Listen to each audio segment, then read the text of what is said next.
Bueno, el punto está en que, miren señores, cuando yo grabo este programa, a los 20 minutos de terminar de grabar, yo estoy en mi oficio, que es lo único que hago, mi oficio.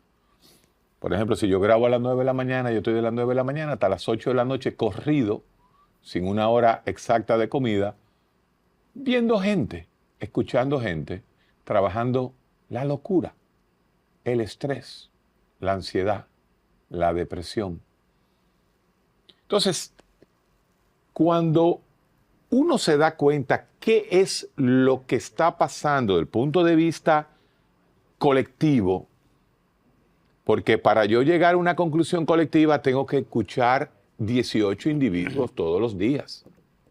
Y esos individuos me retroalimentan individualmente para entonces yo, ese fenómeno individual, representarlo, pensarlo y llevarlo al colectivo, social. Y uno se pregunta a veces, ¿en qué están los jóvenes? ¿Cómo piensan los jóvenes? ¿Cómo hablan los jóvenes?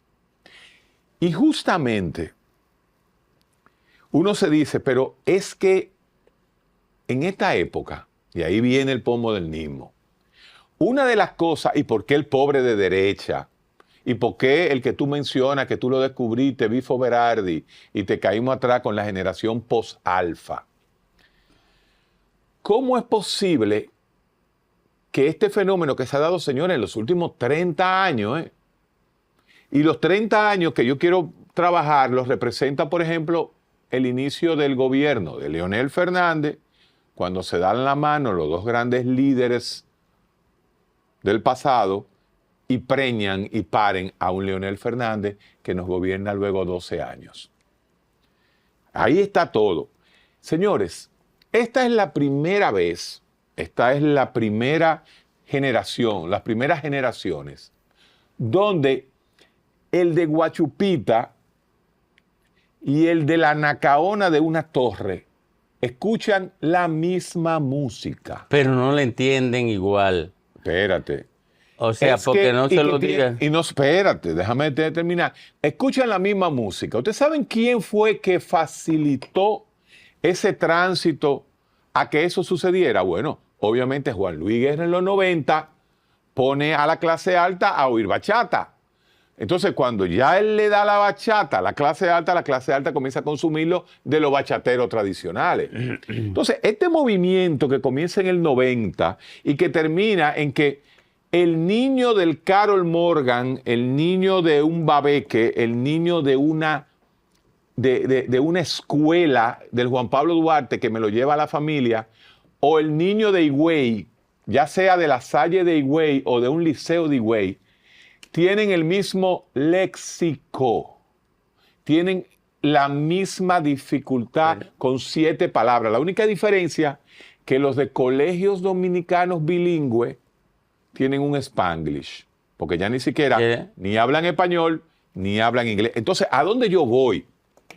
Ojalá si hay una homogenización en cuanto a lo cultural, ¿cómo es posible que el discurso, cómo fue que el discurso de izquierda perdió ese espacio? Perdió el espacio. Mira, ¿cómo fue que lo perdió? ¿Y dónde fue que el pobre perdió la conciencia social y ahora el pobre es de derecha también?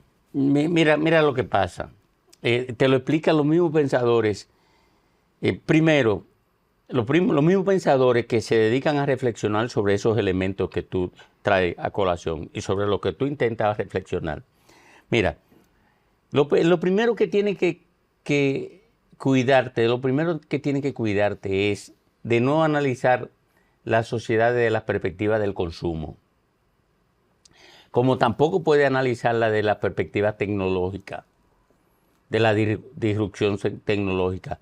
Porque la sociedad de la actualidad es una sociedad que su multifactorialidad en su conformación es tan amplia que en el análisis tú no puedes reducirla a un solo factor, porque entonces va a llegar a una conclusión incorrecta.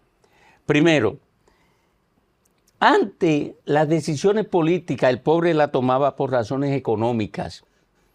Hoy ya la toma por razones morales.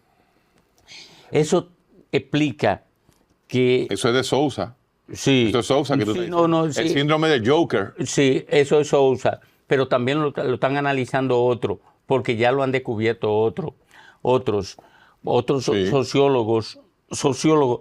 Tú deberás recordar, y Ricardo, que hace mucho que yo vengo insistiendo que para comprender la sociedad de hoy, uno no puede apoyarse en las reflexiones filosóficas, sino en las reflexiones sociológicas de los sociólogos. ¿Por qué? Porque a pesar de que el filósofo nace desde la sociología, o sea, se construye el filósofo, el escalón de la reflexión filosófica es superior al de la reflexión sociológica. Para tú entender la sociedad actual, tienes que volver al escalón de la reflexión sociológica. Bueno, y esto que estoy diciendo se lo dedico a Cándido Mercedes, mi maestro de la sociología. Entonces, ¿qué ocurre? Que para entender lo que hace el habitante del mundo actual en el ámbito político, tú no puedes usar el patrón del pasado. Para entender la decisión no puedes usar el patrón del pasado, tienes que observar los matices que lo hacen, que definen su actitud. Por ejemplo, ¿cuál es el matiz común entre el que vota por Meloni, por Bukele, por Milei o por Trump? El matiz moral. Moral. Moral. Sí. El matiz moral. Entonces, por eso ellos se refugian en la iglesia. No es el matiz económico, no se refugian en el relato marxista. El resentimiento económico-social del que marxista. generaba, bueno, en el resentimiento económico-social que generaba el relato, o que ponía en visibilidad el relato marxista con el análisis de las relaciones económicas. De producción. En el análisis de las relaciones de producción. Entonces, pero tampoco el conocimiento, tampoco tú verás a un intelectual votando por un candidato y al que no tiene formación académica votando por otro. No, se juntan. ¿Por qué se juntan? Bueno, porque el intelectual vota por ese candidato, porque descubre en él lo que él necesita como gobernante, el aspiracional que él tiene para que gobierne. Pero el no formado vota por él porque él quiere parecerse al intelectual que vota por ese candidato. Y por eso mucha gente cree que en la actualidad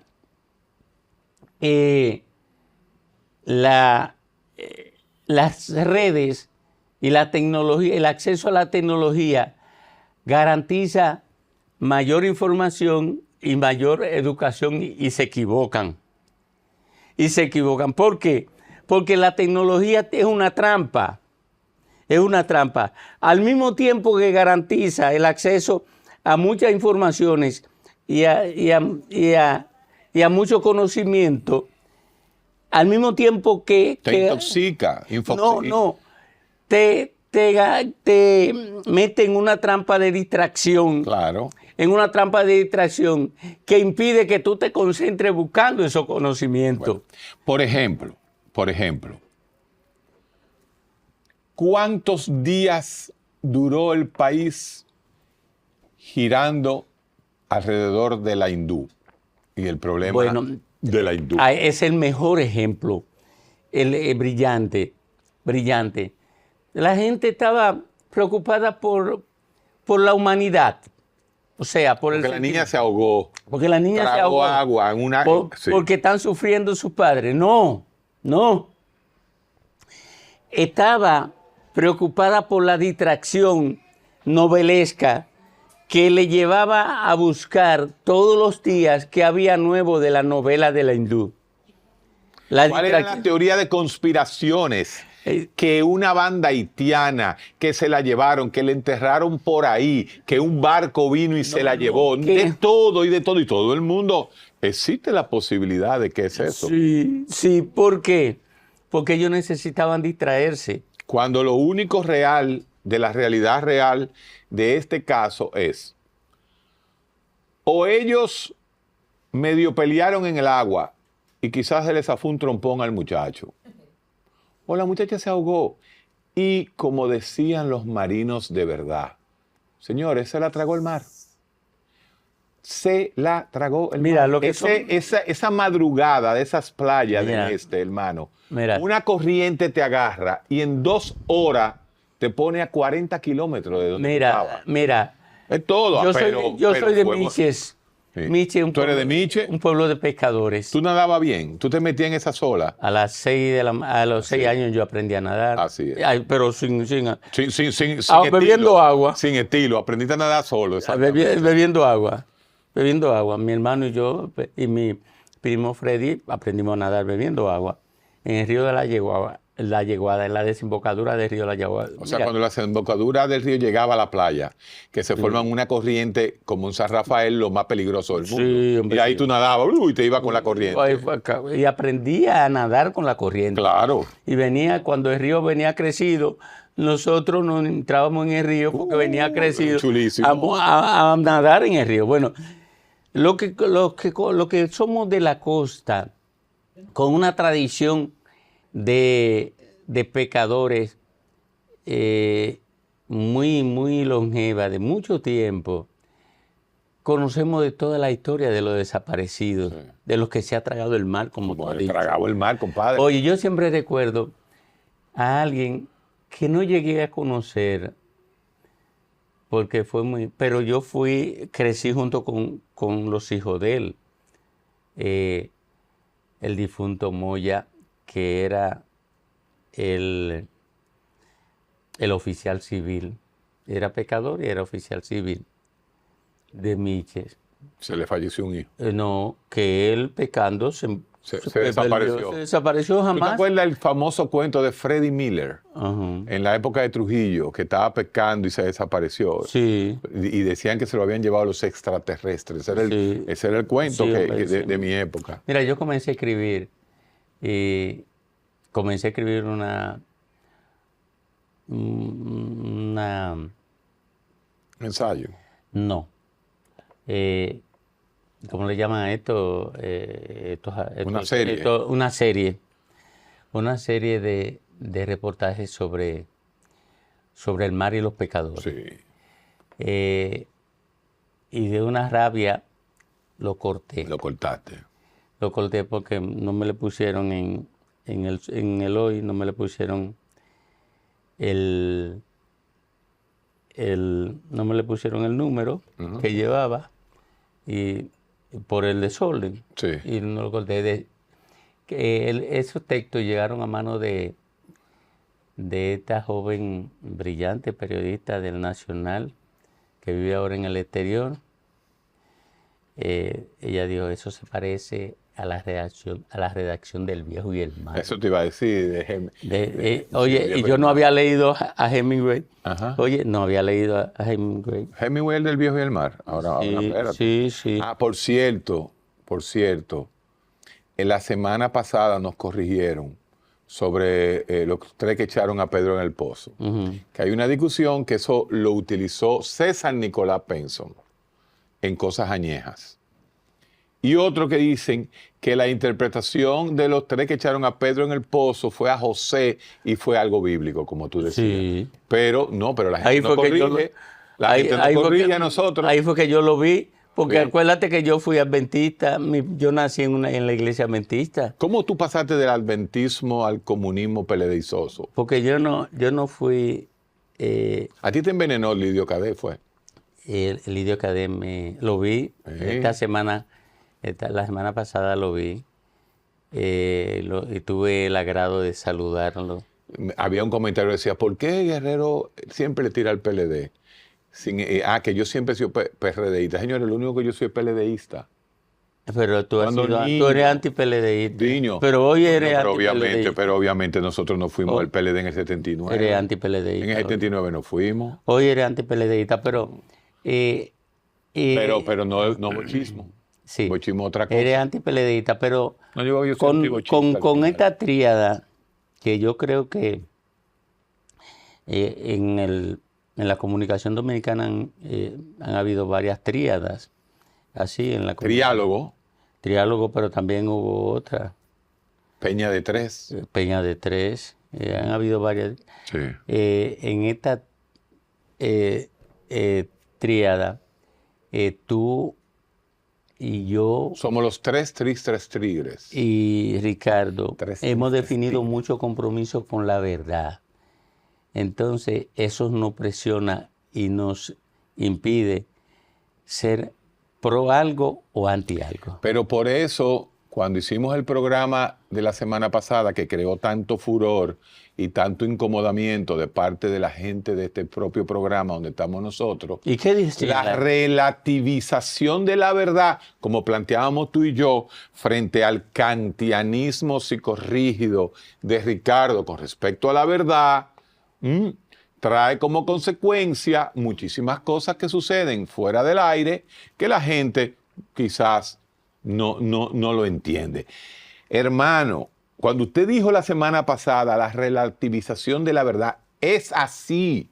No, pero, Señores, estamos en un momento que los grandes paradigmas científicos, como la gravedad, se está poniendo en duda. no, pero lo que Entonces, sí, lo que pasa es que hay lo que volver al no, tema. No hay que volver al tema, pero lo que pasa es que no se dijo en ese momento, en la semana pasada, no se dijo que la verdad es un constructo social. Uy, es que Oye, yo no sé por qué yo no lo dije. sí, tú Porque lo es un- dijiste. Yo lo dije. Porque la relativización es dependiendo del paradigma del momento. Claro, es un constructo social, pero hay poca cosa en el pensamiento que tenga mayor nivel de relativización que la verdad.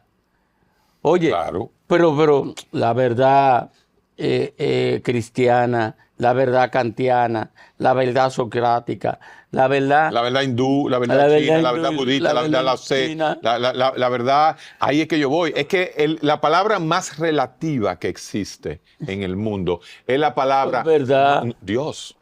Pero que... Pero ¿cuántas expresiones de verdad de Dios existen? No, pero Dios viene arrastrando el concepto de verdad. Lo arrastra. Es más, Dios convierte el concepto de verdad en el concepto de mayor influjo sobre el ser humano. El concepto de verdad.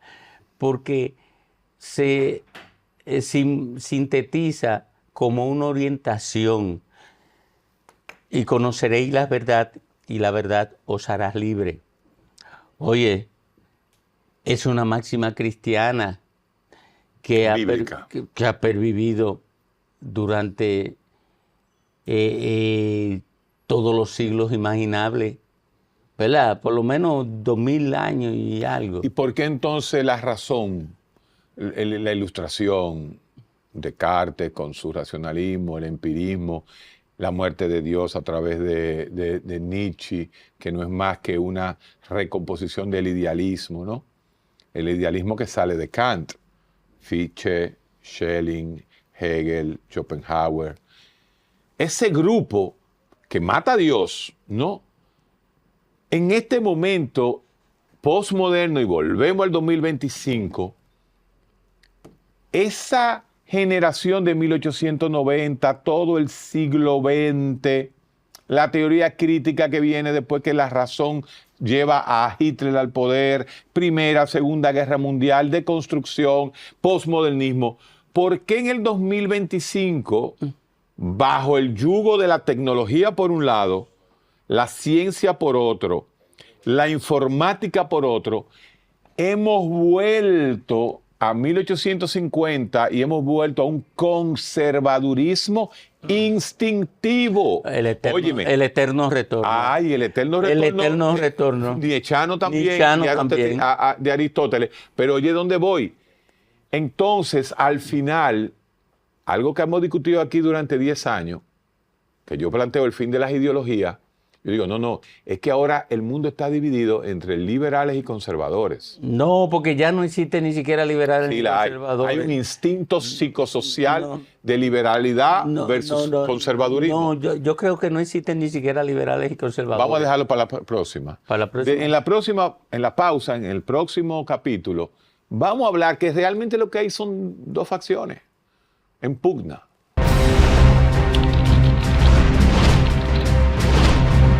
Comunícate con nosotros y síguenos a través de nuestras redes sociales, @mediospanorama en Instagram, Facebook, Twitter y YouTube.